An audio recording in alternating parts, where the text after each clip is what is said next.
Crosspatch. Scarlowy made a face. Not again, Nancy, please. Just a teeny polish, she coaxed.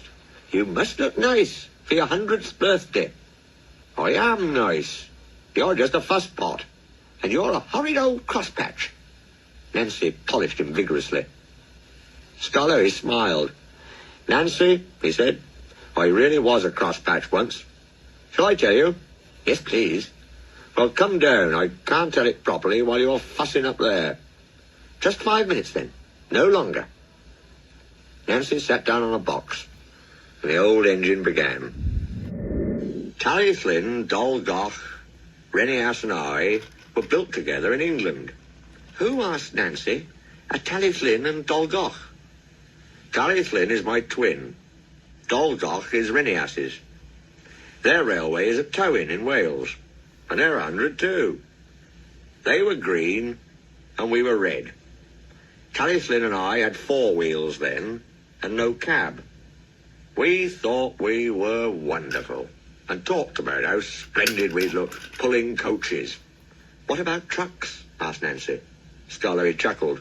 We had no use for them, he said. I was finished first, and sent away on a ship. I didn't like that. It wobbled dreadfully. At the port, the big railway kept me waiting. They had no cranes to lift me out. It wasn't the Fat Controller's railway then. He would have managed much better. What did they do? Asked Nancy. They used the ship's derricks.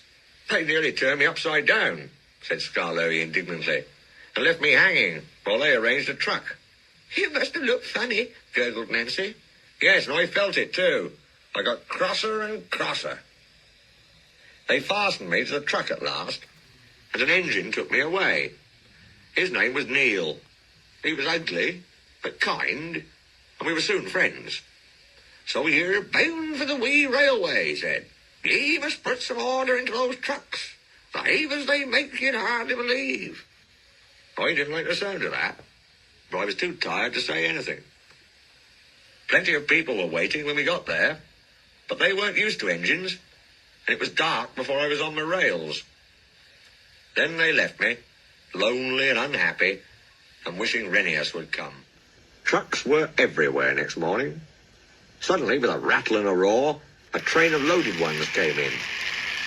I was surprised. There's no engine, I said. A workman laughed. They've come down by gravity, he said. The empty ones need pulling up, though. That's why you've come. But can't they go up by whatever it was you said? Gravity only brings things down. We need horses or engines like you to pull them up. What? Have I to pull trucks? Of course. I won't. I want coaches. He just laughed and walked away. Soon Mr. Mack, the manager, arrived with some men. He showed them my parts from a book. We're going to steam you, Scarlowy, he said. Can I pull coaches, sir? No, certainly not. I gave him such a look. They didn't understand engines, so it was easy. My fire wouldn't burn, and I made no steam. I just blew smoke at them. They called me bad names, but I didn't care. Next day they tried again, and the next, and the next. I just gave them my look, and wouldn't do a thing. At last the manager said, very well, be a crosspatch. But we're not going to look at your sulky face all day. We'll cover you up and leave you till you're a better engine. They did too, chuckled Scarlowy. They fetched a big tarpaulin and covered me right up. I didn't like that at all. I think it served you right, said Nancy severely.